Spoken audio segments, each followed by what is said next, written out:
Ruslan. Christian influencer goes viral for doing disruptive things in public and then exposes himself for some sus things. Oh man, I am not a fan of covering conversations like this. I did reach out to this gentleman. I sent this guy a DM. His name is Ryan Foley. I wanted to show you guys a post that my buddy put up that I'll link to below. His name is Mike, and this is an interesting post. He says, when the zealous lack wisdom. Okay, and so here's this influencer. He goes into places, in public places, and he just kind of does disruptive things. I got a quick message for you. Listen and pay attention. Do not be arrogant, for the Lord has spoken. Give glory to the Lord before it's too late. Satan's going to distract you with work, women. So he goes into these places, and it kind of escalates, right?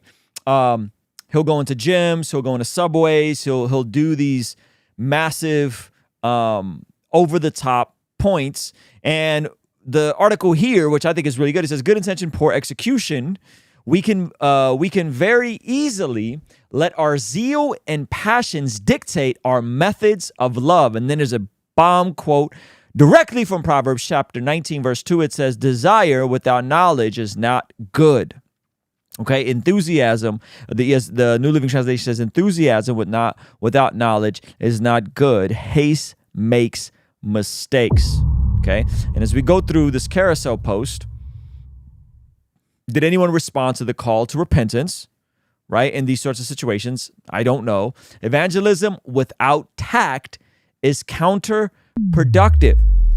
Okay, open air preaching belongs in public spaces, not private. When you neglect to know your environment as well as the audience you wish to speak to, it can create misunderstandings about our faith. Restaurants, gyms, malls are all places when people get to go to enjoy private outing with friends and family. All right, and so this is the kind of layout of the story. Will you all deny Christ on this day? You under the father of deception, lies, and deceit, or are you under the father of God? Couple questions. Do you ladies believe in God? And so he goes into these spaces. Evangelism communicates with grace, love, and mercy and invitation rather than intrusive action. Don't give people the wrong idea of God. Let them do that all on their own. Closing thoughts. Okay, so I'm going to play you guys some videos, and trigger warning, this stuff is alarming, but this is stuff from his own social media and some things that got potentially exposed, allegedly. We don't know. I DM'd him and asked him if this is true. Now, here's what I think happens here is zeal without wisdoms definitely don't go hand in hand. But I think what happens is this sort of stuff goes viral because as people on social media, oftentimes we want to vicariously live through people. That's so bold. That's so courageous. He's going into public places. He's going in the subway. He's going into this place, the gym here. But is this helpful to building people up? And when we look at the scriptures, the greatest command, according to Jesus, is to love your neighbor as yourself, is to do unto others as you would have them do unto you. Okay, and I'm going to have another scriptural reference here in a second to kind of glue this all together. But when stuff like this goes unchecked, well, then you get media coverage and you get other people that are just hell-bent on exposing this. And so the Young Turks, which is a leftist, progressive outlet, covered this. And it's pretty daunting with some of the clips that they showed. So I got to give you guys fair warning here. And they're taking, this is how this stuff gets spun. Okay, so check this out. Had your kids, had your wife. Explicit, explicit, Explicit. When I was 18 years old, I had a Snapchat that I Snapchatted younger girls on because I got off to flirting with younger girls in a sexual way. This is called oversharing. All right, this is oversharing. You're potentially admitting to illegal things in the name of ministry. Shortly after that, I began watching and going on a Grindr to hook up with transgenders because I got off to these things. I hired prostitutes. Again, this is called oversharing. So this is his actual own social media, oversharing these things. That were transgenders. I had sex with many women. I used to watch murder porn, and when I was having sex with my wife, who I falsely married ourselves to justify sex, because I had watched pornography of strangulation and murder, I used to, in my mind, close my eyes and think about killing her while I was having sex with her and get off to these things. So Darkness. Darkness. Darkness. Now, something important to note here is that this is stuff he married someone, and he said he did this to justify intimacy, which means that he was probably in his attempt trying to pursue God and do it God's ways. This is what this sort of over the top caricatures of zeal will get you. Okay, this is why stuff like therapy and being a whole person is important. I tell you these things because time is running out, and I don't care if I'm perceived as a pedophile, homosexual, murderer. If it helps you understand that anyone can come to God.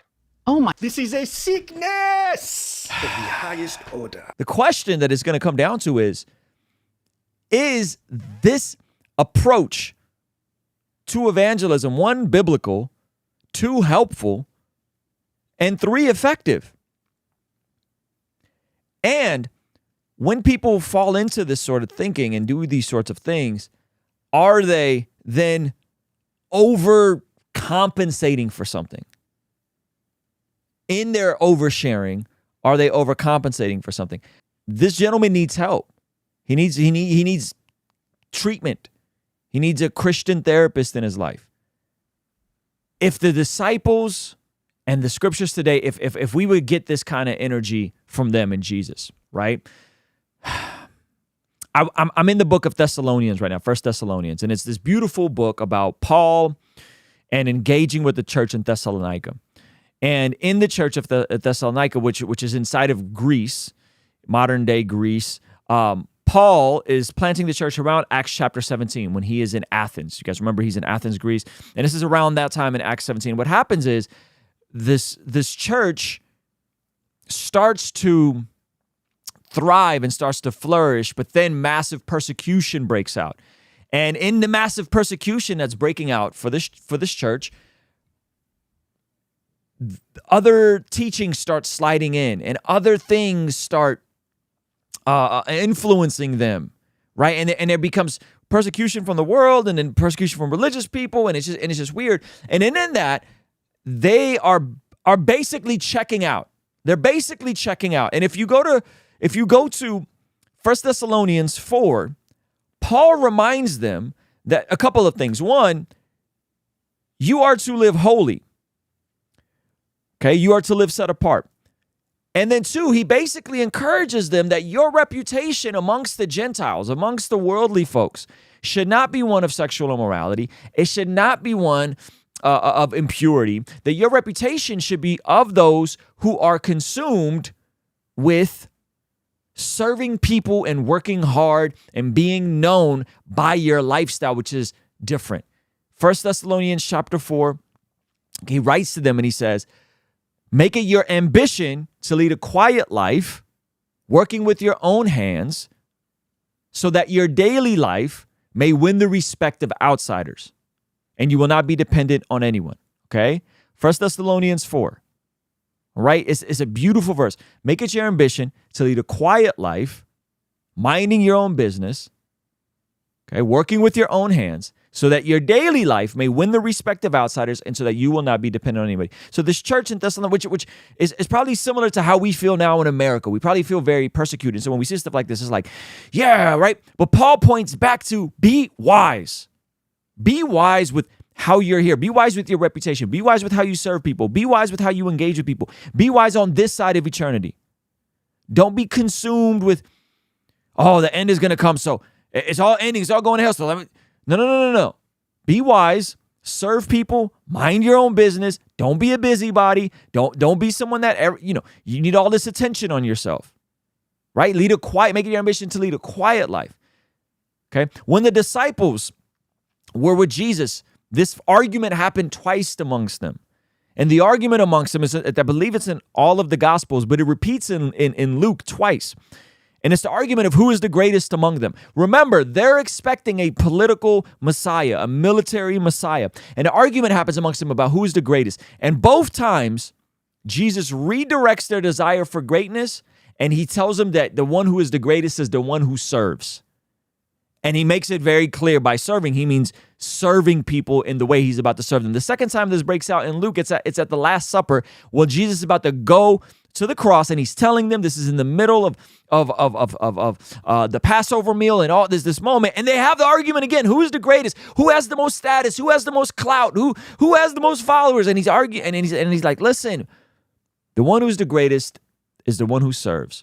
He redirects their desire, and he makes it practical, and he says, go serve people. That is what this upside down kingdom is. It's not about being a spectacle. It's not about making a bunch of noise. It's not about being zealous without wisdom.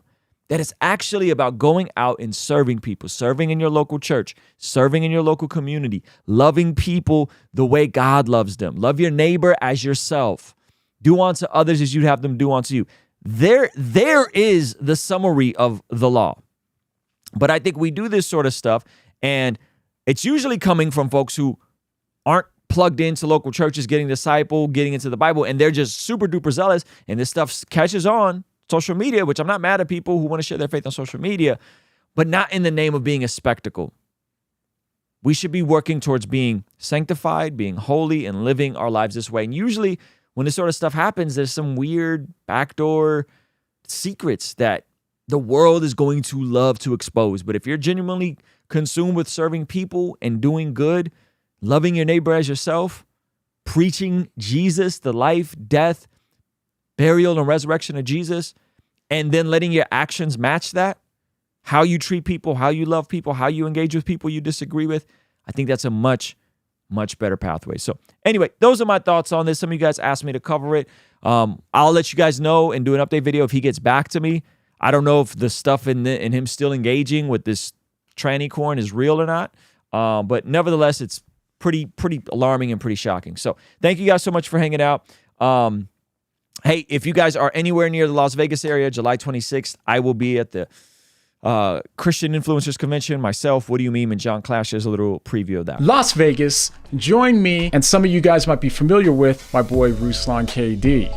Las Vegas, join me for the Christian Influencers Convention happening July 26th from 10 a.m. to 6 p.m. We'll be doing a panel with some of the top influencers in the country, as well as a private, intimate meet and greet. You can get tickets and more information by hitting the Eventbrite link below. Don't miss this opportunity to come and hang out and spend some time with some of your favorite Christian influencers, all in the beautiful city of Las Vegas. July 26th, I'll see you over there. Peace.